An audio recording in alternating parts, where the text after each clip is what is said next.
Selamat siang pemirsa, selamat datang di Koi Sport. Bersama saya Michael yang akan menemani Anda dalam beberapa menit ke depan. Berita pertama hadir dari tim nasional Indonesia yang kembali membungkam Brunei Darussalam dalam leg pertama kualifikasi Piala Dunia 2026 dengan skor telak 6-0. Brunei yang bertamu ke Gelora Bung Karno tak bisa berbuat banyak dan harus mengakui keunggulan dari tuan rumah. Timnas Indonesia tampil dengan penuh percaya diri di depan ribuan pendukungnya. Bermain full menyerang dengan formasi 4-2-4 membuat anak asuh Sintayong tersebut mampu menciptakan gol cepat pada menit ke-7 lewat sepakan dari Dimas Drajat. Gol tersebut membuat Indonesia semakin menekan pertahanan Brunei. Alhasil 5 menit berselang, tim Garuda mampu menggandakan keunggulan pada menit ke-12 lewat gol dari Rizky Ridho yang memanfaatkan sepak pojok dari Sadil Ramdhani. Setelah itu anak-anak Garuda mencoba terus membungkam pertahanan Brunei dengan terus melakukan penyerangan.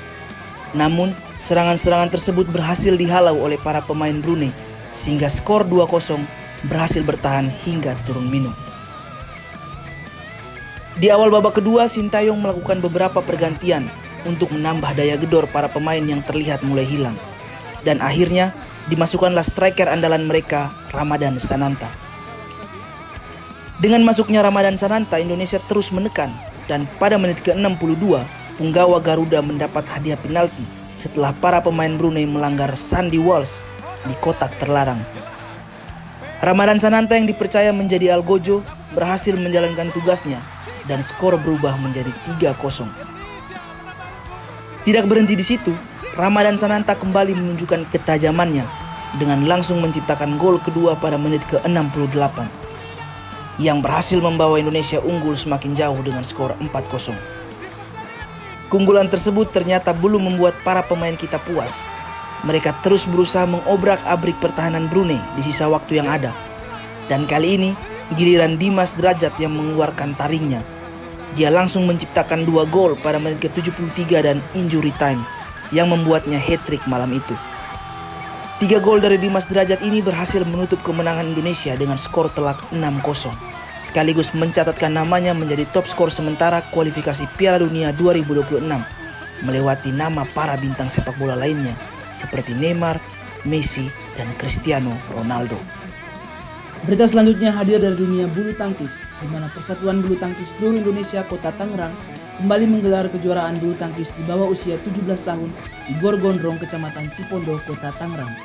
Turnamen yang dimulai sejak tanggal 11 sampai dengan 16 September 2023 itu berjalan dengan baik dan sukses menghadirkan berbagai atlet muda bulu tangkis dari berbagai daerah. Sebanyak 320 peserta dari berbagai daerah di Indonesia ikut meramaikan turnamen ini. Para atlet bertanding begitu semangat dengan membawa nama daerah mereka masing-masing. Sekaligus membalas kerinduan mereka terhadap dunia bulu tangkis yang selama ini sempat terhenti akibat COVID-19. Tujuan diselenggarakannya Tangerang Open ini pun untuk melihat dan mencari bibit-bibit bulu tangkis, terutama dari usia pradini sampai remaja, sehingga nantinya bisa dipersiapkan untuk turnamen yang lebih besar lagi, seperti sirkuit nasional dan lain sebagainya. Pak Dadang, kalau boleh tahu pertandingannya ini dimulai dari tanggal berapa ya Pak? Mulai dari tanggal 11 sampai tanggal 16 11 sampai tanggal 16 ya Pak? September ini. Peserta turnamennya dari mana aja Pak? Kebetulan ini kan Tangerang Open, jadi pesertanya hampir seluruh Indonesia sebetulnya. Tapi ini ada yang dari Sumatera, terutama dari Jawa yang banyak. Surabaya, Jawa Tengah juga ada, Tasik, Jabar yang paling banyak Jabar, Sumatera sebagian. Seperti Palembang, Lampung, tuh. Berapa jumlah semuanya? Seluruh peserta jumlahnya 320 peserta. Sebenarnya ini kan baru COVID, jadi ya mungkin baru ngelihat lagi kan istilahnya mah pertemuan ini, jadi belum banyak sesuai diharapkan itu. Udah tahun keberapa nih Pak menyelenggarakan Tangerang Open? Untuk Tangerang ini kan kita lama pakem karena COVID. Nah ini mulai lagi nih, ceritanya hampir seluruh Banten ini, kota kabupaten. Nah inilah Tangerang Open itu baru mulai lagi mengadakan acara Open lagi gitu ya. Berarti hitung dari awal lagi? Ya dari awal lagi, hampir semua kota kabupaten. Apa tujuannya Pak menyelenggarakan Tangerang Open? Tujuannya untuk mencari bibit-bibit lagi, terutama di daerah Banten, menggali lagi bibit-bibit pemain bulu tangkis ya, dari mulai usia pradini sampai remaja. Kita digali lagi Apa kesulitan terbesar Pak dalam menyelenggarakan turnamen ini? Biasanya kalau peserta biasanya di dana aja, Dana. sponsor, dana kan. Kalau ada dana dan itu insya Allah turnamen pasti berjalan lancar, nggak ada ini. Tapi ini di bawah naungan pemerintah nggak Pak? Ya Berarti dapat dana dari Ada. pemerintah? ada sebagian lah, tetap dari pemerintah, dari sponsor, kita tetap nggak tok pemerintah kan, tapi terutama sponsor juga kita rangkul biar sukses terselenggaranya acara ini gitu. Emang berapa total hadiahnya Pak? Total hadiahnya kalau nggak salah hampir 70 juta. 70 juta ya? Iya, total semua. Halo, selamat siang Mbak. Namanya siapa kalau boleh tahu? Nama aku Vesa Felicia Islami. Felicia Islami. Oh, kelas berapa sekarang? Aku kelas 1 SMA. Kelas 1 SMA. Felicia sejak kapan belajar badminton? Aku belajar badminton dari umur 9 tahun. Dari umur 9 tahun. Kelas 3 SD. Terus persiapannya Felicia untuk mengikuti turnamen ini gimana? Ya persiapannya latihan fisik sih dijaga. Jangan terlalu banyak minum es mungkin takut nanti ngap ya nafasnya. Udah sih itu aja sih latihan. Pokoknya latihan. Berapa lama nih latihan untuk Persiapan ini mungkin seminggu kali ya. Seminggu sebelum pertandingan ini. Oh, keren banget. Terus pandangan Felicia terhadap turnamen ini gimana? Turnamennya bagus sih. Kayak aku suka dari gedung-gedungnya. Karena ini mungkin gedung baru kayak gitu. Karpetnya juga enak. Tapi mungkin cahayanya nggak terlalu kali ya, agak slow. Udah sih itu doang sih. Sisanya overall enak. Kenapa Felicia mengikuti turnamen ini?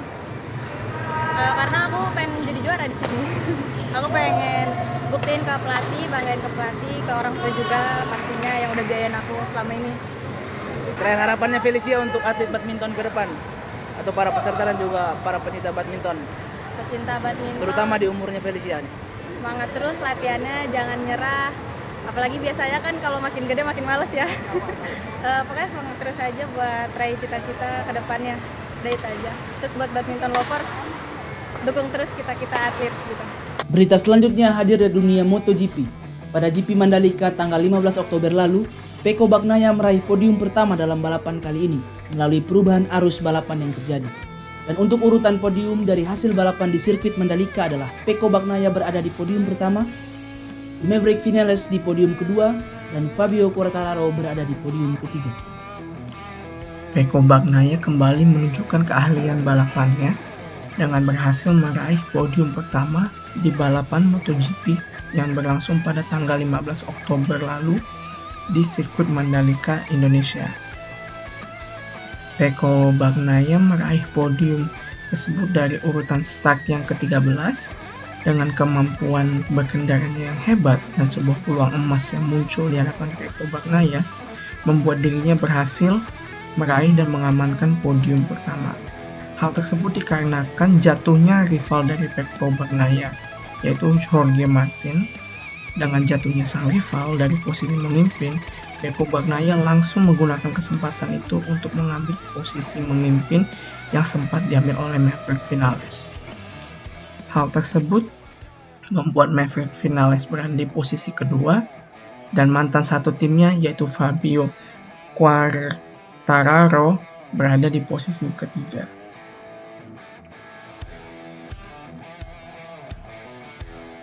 Berita selanjutnya hadir dari Universitas Multimedia Nusantara yang menggelar acara UFest atau UMN Festival yang kembali menggelar turnamen futsal yang mempertemukan setiap jurusan di Universitas Multimedia Nusantara.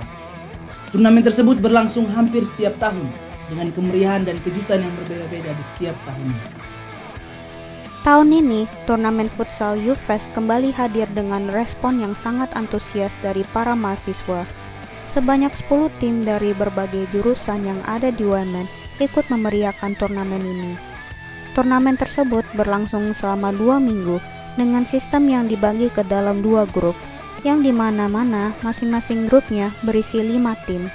Nantinya, 5 tim di dalam grup tersebut akan saling berhadapan untuk mengumpulkan poin, dan 2 tim dengan poin tertinggi akan menetapkan langkahnya ke semifinal. Kemeriahan supporter juga terlihat di dalam turnamen ini. Para supporter berlomba-lomba untuk memberikan dukungan kepada tim kebanggaannya. Menyatuan semangat antara pemain dan juga supporter benar-benar memberikan warna pada turnamen ini, karena mereka sama-sama berjuang mengharumkan nama jurusan mereka masing-masing. Tujuan dari pelaksanaannya turnamen ini adalah untuk meningkatkan nilai sportivitas dan nilai juang dari para mahasiswa. Harapannya, turnamen ini dapat menjadi wadah bagi para mahasiswa untuk bisa mengembangkan bakat dan minatnya di bidang futsal. Halo Bang. Bagaimana antusias pemain dalam menyambut UFES ini? Antusias yang gue rasain dan teman-teman gue rasain, kita semangat dan berusaha untuk menangkan pertandingan. Apa saja persiapan tim manajemen nih dalam menyambut UFES? Persiapannya kita ada latihan 4 kali.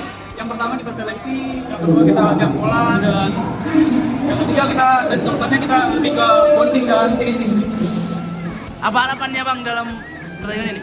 Harapan kita yang pertama kita juara ya. Yang pertama kita juara, pemain selamat, diberi kemudahan. Ya, pokoknya kita semangat juara. Berita kali ini hadir dari Himpunan Ilmu Komunikasi UMN mengadakan pertandingan AIMCOM Cup pertama kalinya pada tanggal 11 sampai dengan 22 September 2023. Salah satu pertandingan terseru kala itu adalah basket putra pada 20 September, di mana 4 tim akan bersaing merebutkan gelar juara. Pertandingan ICOM merupakan pertandingan yang baru dilaksanakan oleh UMN pada tahun ini. Pertandingan ICOM diadakan pada tanggal 11 sampai 22 September 2023. Dalam keberlangsungan acara ini, kinerja panitia untuk acara tersebut sudah berlangsung 5 sampai 6 bulan dan sudah menjalankan dengan bagus. Selama acara berlangsung, antusias penonton dan pemain sangat tinggi dan memenuhi ekspektasi. Penonton banyak mengunjungi dan mendukung tim favorit. Penonton juga mengikuti keseruan pertandingan tersebut. Setiap tim berlatih selama beberapa bulan untuk persiapan ICOM Cup. Tim berusaha yang terbaik selama pertanding. Malam 20 September adalah tahap Vortex pertandingan basket putra, di mana 4 tim bertanding pada malam ini. Pertandingan pertama dimulai dengan tim katanya si menang melawan isi sendiri. Pertandingan pertama dimenangkan oleh isi sendiri dengan skor unggul 94-37. Pertandingan kedua dimulai dengan tim babi hutan dan Sundala, di mana pertandingan kedua dimenangkan oleh babi hutan dengan skor unggul 111-65. Berita kali ini hadir dari seputar olahraga basket, di mana pertandingan Liga Mahasiswa Basket kembali digelar pada 12 sampai 21 Oktober 2023. Yang diadakan di GOR Ostita, Jakarta Timur.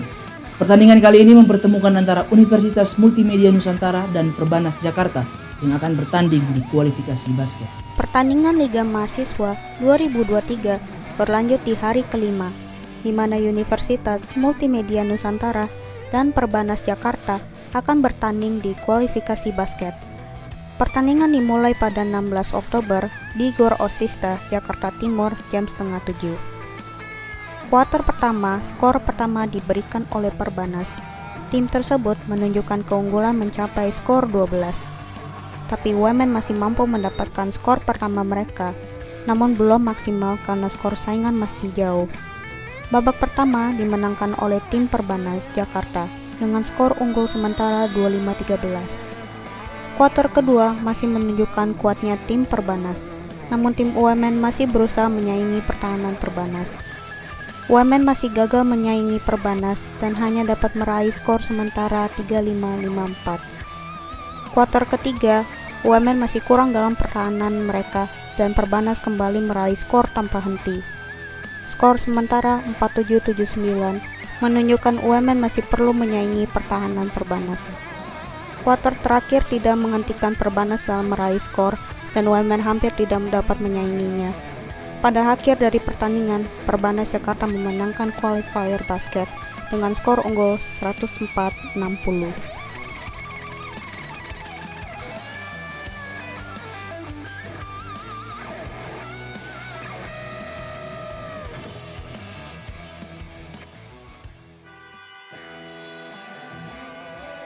Berita kali ini berasal dari mancanegara, di mana NBA Preseason kembali digelar pada tanggal 20 Oktober kemarin, mempertemukan Chicago Bulls dengan Minnesota Timberwolves. Tapi pertandingan sengit itu pun dimenangkan oleh tim Minnesota, mengalahkan tim Chicago Bulls dengan perolehan skor yang cukup sengit, yaitu 114-105. Pertandingan pada NBA preseason di tanggal 20 Oktober lalu berlangsung dengan begitu sengit, dengan kedua tim memberikan perlawanan yang sangat baik di setiap kuarternya. Di kuarter pertama, klub Minnesota Timberwolves menunjukkan taringnya terhadap Chicago Bulls dengan skor yang memimpin, yaitu 28-20.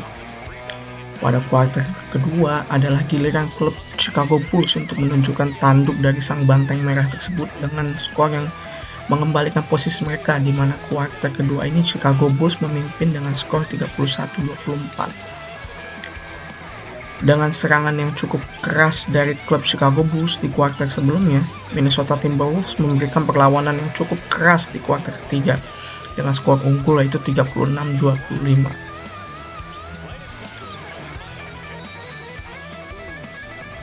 Akibat dari terjangan yang dilakukan oleh klub Minnesota Timberwolves di kuarter sebelumnya, pada kuarter terakhir ini Chicago Bulls hanya bisa membalas agresi mereka dengan skor 29-26. Namun hal tersebut tidak cukup untuk mengembalikan keadaan yang dimana pada akhirnya yang memenangkan pertandingan preseason kali ini adalah Minnesota Timberwolves.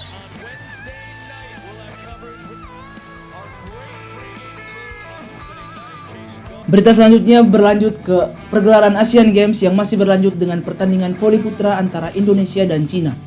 Namun Indonesia harus mengakui keunggulan dari tim voli Cina dengan skor 3-1. Pertandingan voli putra diadakan pada 22 September di mana Indonesia akan melawan Cina sebagai saingan yang sangat kuat. Babak pertama skor diambil oleh Cina, namun Indonesia berhasil mendapatkan skor karena bola keluar lapangan. Namun tim Cina masih menunjukkan keunggulan mereka dan dapat meraih 2 skor. Indonesia tidak mau kalah berusaha meraih skor, namun Indonesia harus kalah di babak pertama dengan skor unggul Cina yaitu 25-17.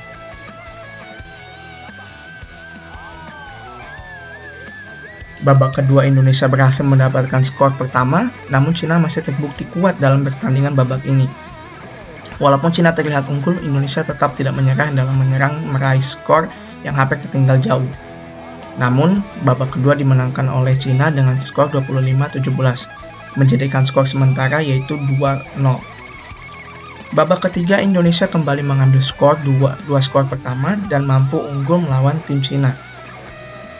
Tim Cina tidak mau kalah dengan tim Indonesia yang menyerang dan mencoba mengejar skor yang hampir tertinggal. Dengan pantang menyerah, Indonesia berhasil memenangkan babak ketiga dengan skor 25-23. Skor sementara pada saat itu adalah 2-1 dan Cina masih memegang keunggulan. Babak terakhir Indonesia dan Cina saling bersaing mengejar skor, kedua tim saling menyerang dan meraih skor 1-1. Indonesia terlihat lebih unggul mendapatkan skor, namun Cina dapat mengejar dan menyaingi kekuatan Indonesia. Tanpa menyerah, Cina semakin kuat menyerang Indonesia, akhirnya Cina berhasil memenangkan babak terakhir. Pertandingan akhirnya diakhiri dengan kemenangan Cina dengan unggul 3-1 dan akan melanjutkan pertandingan ke pertandingan berikutnya. Berita tadi sekaligus menutup seluruh rangkaian acara kita pada hari ini. Saya Michael, mewakili segenap kru yang bertugas, mengucapkan terima kasih dan sampai bertemu di Koi Sport selanjutnya. Salam olahraga!